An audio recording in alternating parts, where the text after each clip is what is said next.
Sebanyak 4 tempat pemungutan suara di Alor akan melaksanakan pemilihan ulang, yakni TPS 01 Desa Mawar, Kecamatan Pantar Timur, TPS 14 dan 18 Kelurahan Kalabahe Timur, Kecamatan Teluk Mutiara, dan TPS 8 Desa Petleng, Kecamatan Alor Tengah Utara. Ketua Bawaslu Kabupaten Alor, Orias Langmau, saat ditemui di ruang kerjanya, mengatakan bahwa keempat TPS melakukan pemungutan suara ulang atau PSU disebabkan karena adanya pemilih yang memilih lebih dari satu kali.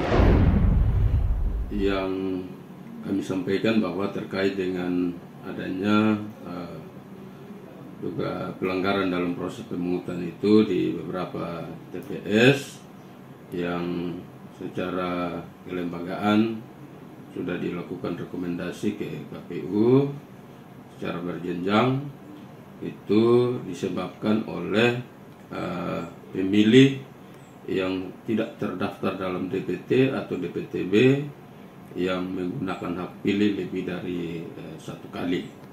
Jadi dilihat dari TPS-TPS yang ada, yang pertama di TPS 1 Desa Mawar, Kecamatan Pantar Timur, itu pemilih yang berdomisili di luar Pantar. Yang kedua di TPS 14 dan 18 Kelurahan Kalabahe Timur, Kecamatan Teluk Mutiara, itu sama juga pemilih yang tidak terdaftar dalam DPT atau DPTB yang menggunakan KTP tetapi KTP-nya KTP luar Alor.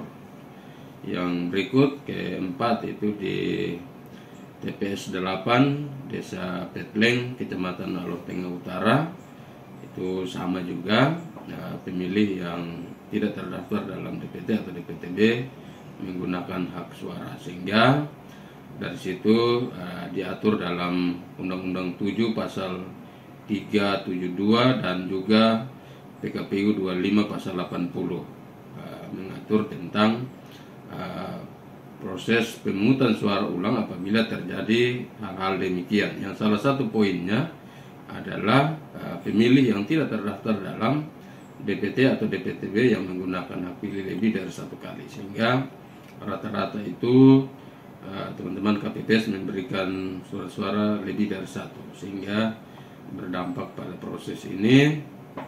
Dan tentu kita menunggu jadwal atau keputusan KPU untuk pelaksanaan PSU yang akan dilakukan di Kabupaten Alor.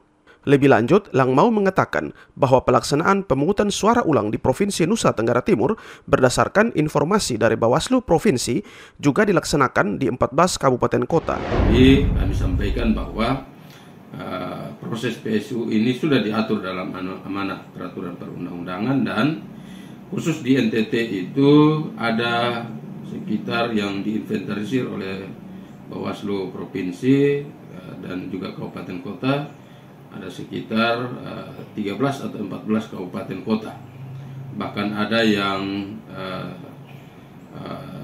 belasan TPS melakukan PSU di kabupaten-kabupaten lain. Jadi bukan hal yang baru, dan khusus PSU ini di pemilu 2019, 2018 juga sering terjadi hal yang sama. Terkait hal ini, dirinya menghimbau agar ke depan penyelenggara pemilu di lapangan lebih selektif sehingga kejadian serupa tidak terulang kembali.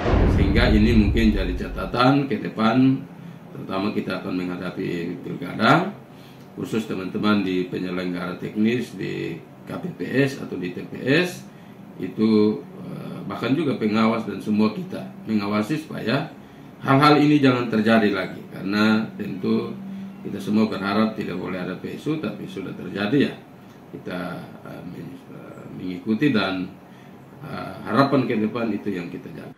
Demikian laporan tim Kominfo TV Online.